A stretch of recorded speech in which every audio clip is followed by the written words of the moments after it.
prouver qu'il est méritant par rapport au poste, qu'il est en adéquation par rapport au poste aussi en question, mais mieux encore, c'est que c'est une force de proposition, c'est qu'il arrive à proposer finalement de nouvelles idées, essayer de comprendre la mission, les enjeux et les objectifs préconçus du poste en question. C'est très important de savoir. Madame Leila Naïm, bonjour. Bonjour.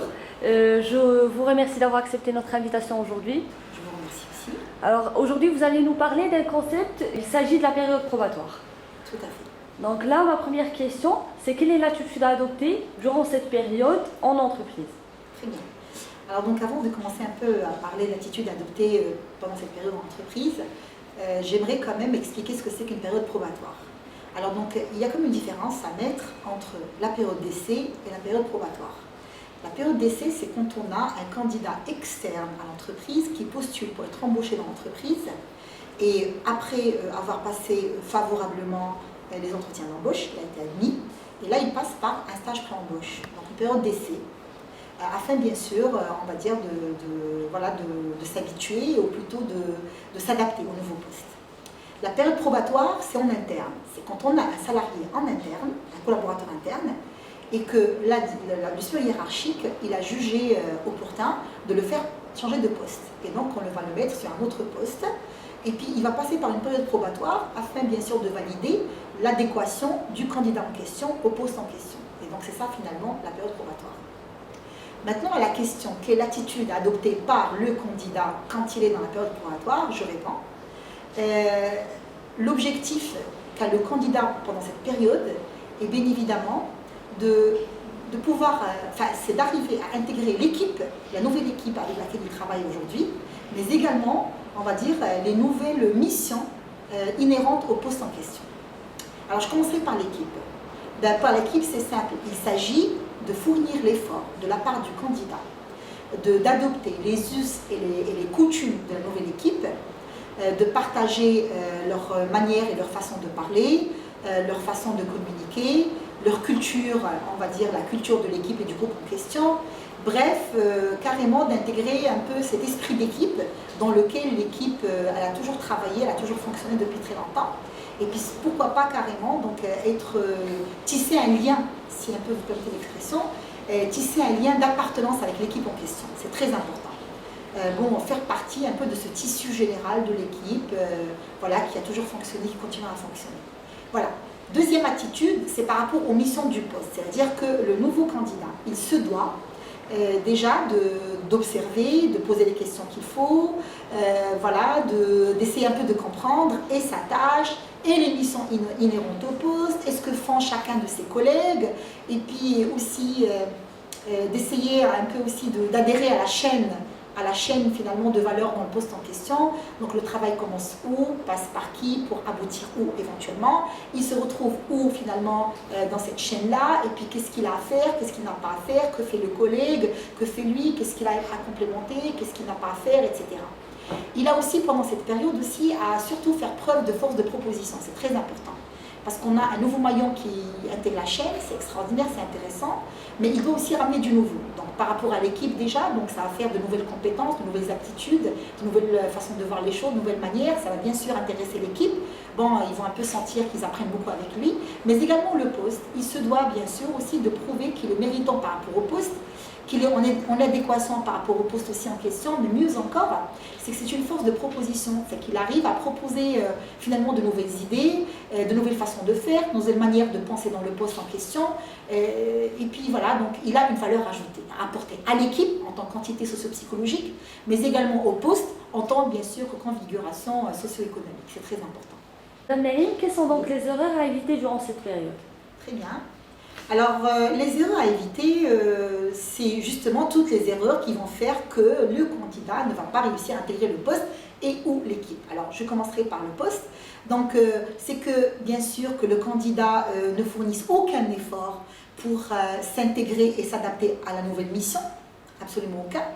C'est que, éventuellement, le candidat aussi, n'adhère pas à la charte du travail, à savoir les heures où il faut intégrer le travail, les heures où il faut quitter le travail, les heures des réunions, enfin qu'il arrive en retard aux réunions, qu'il ne soit pas par exemple présentable, qu'il n'adhère pas aussi aux valeurs du groupe. Donc les valeurs du groupe, ça peut être carrément les façons de parler, les façons d'agir, les façons de se comporter dans le groupe. Voilà, et qu'à partir de la première intégration finalement de l'équipe, il est en plein dans les conflits relationnels, communicationnels ou autres. Donc que le candidat, bien sûr, propose agressivement ses idées, que ce soit à son supérieur hiérarchique ou carrément au reste de l'équipe, ou alors qu'il essaie de démontrer que finalement leur façon de faire, elles étaient franchement les mauvaises manières et les mauvaises façons, et que c'est lui qui détient la meilleure façon de faire ou de travailler. Ça aussi c'est tout à fait on va dire inadéquat. Ou alors carrément donc qu'il montre qu'il n'est pas heureux voilà, qu'il démontre tout le temps sur son visage, son expression verbale et non verbale, qu'il n'est pas heureux d'intégrer le travail ou d'intégrer cette nouvelle équipe, ou alors qu'il n'est pas motivé, ou alors qu'il n'est pas du tout satisfait. Et puis surtout qu'il ne fournisse aucun effort en posant des questions, en faisant des observations, pour essayer carrément donc de comprendre ce qui lui est demandé de faire, et qu'est-ce qu'il pourrait faire, et comment il pourrait le faire. Donc ça, c'est un peu les grandes erreurs à éviter. Quels sont donc vos conseils pour les jeunes qui regardent cette vidéo? Alors, pour tous ceux qui regardent cette vidéo aujourd'hui, donc je vous conseille, en tant que coach, quand vous intégrez nouvellement une équipe pour une période probatoire, sachez que l'équipe en question, quand elle vous voit, il va certainement y avoir une réticence de la part de l'équipe. Vous êtes nouveau, on ne vous connaît pas, mais on doit partager avec vous. Donc c'est vrai qu'ils aimeraient bien, mais en même temps ils sont un peu réticents. C'est à vous de leur prouver que vous êtes une personne qui les mérite bien et que vous les méritez bien aussi. C'est très important. Ben, comment? En essayant bien sûr de les rassurer, en mettant en place une communication relationnelle très adéquate et où il y a beaucoup de confort et beaucoup de sécurité. C'est très important que l'équipe puisse un peu sentir et puis comprendre que vous êtes en ami. Vous êtes plein de valeurs ajoutées et que vous êtes un ami, un collaborateur qui est plein d'énergie positive et qui est là pour partager leur énergie positive. C'est très important. Donc je vous conseille aussi, en tant que nouveau candidat, à ce que quand vous êtes dans un nouveau poste éventuellement, essayez de comprendre la mission, les enjeux et les objectifs préconçus du poste en question. C'est très important de savoir quel est l'objectif de la mission que j'aurai bien sûr assurée, quel en est le process, les étapes à suivre, etc. Et puis quel en est éventuellement l'enjeu. L'enjeu pour l'équipe, l'enjeu pour le département et l'enjeu pour l'entreprise en général. C'est très très important de savoir se situer éventuellement dans ce poste, mais dans finalement on va dire la macro-dimension entreprise. C'est très très important. Pourquoi? Pour bien sûr répondre à tous les besoins de l'équipe, les besoins du département et les besoins de l'entreprise. C'est très très important.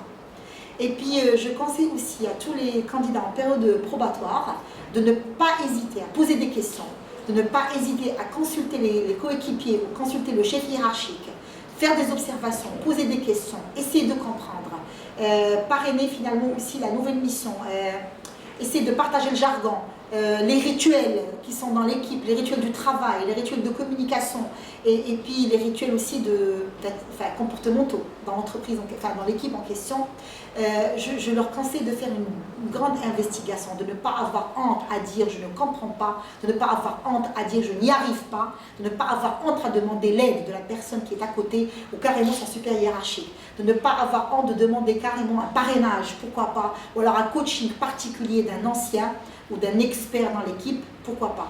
C'est-à-dire que vaut mieux à ce que sur cette période-là, qu'on affiche, qu'on n'a pas compris, qu'on n'arrive pas, et bien sûr de bénéficier de tout le coaching et l'accompagnement qu'il faut pour que par la suite ça se passe comme sur des roulettes, ça se passe très très bien et qu'on soit comme une vraie force de proposition, plutôt que finalement faire en sorte de montrer qu'on a tout compris, qu'on sait tout, alors que c'est pas réel, et que par la suite donc on n'arrive pas à intégrer l'équipe, et puis la dissolution se ferait quelques mois plus tard. Donc c'est un peu le grand conseil que j'ai envie finalement de donner à tous ceux qui nous regardent aujourd'hui. Je vous remercie Madame Naïm. Je vous remercie aussi. Je vous souhaite une très bonne continuation. Merci à vous, merci beaucoup.